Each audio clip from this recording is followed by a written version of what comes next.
আপনারা নৈনিতালের হিস্ট্রি সম্পর্কে জানেন কি?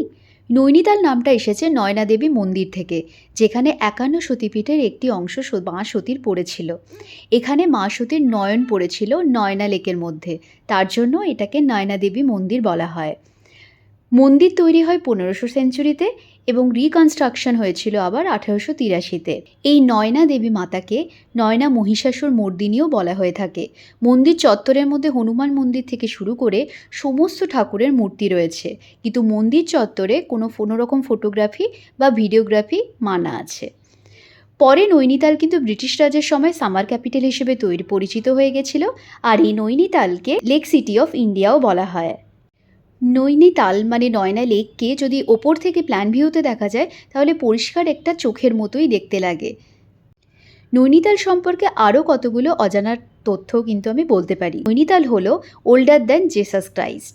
নৈনিতালে গল্ফ কোর্স কিন্তু ওল্ডেস্ট গল্ফ কোর্স। নৈনিতালে কিন্তু প্রাইভেট রেন আছে, আর তার থেকেও বড় কথা নৈনিতালে কিন্তু 2টো ম্যাল রোড আছে।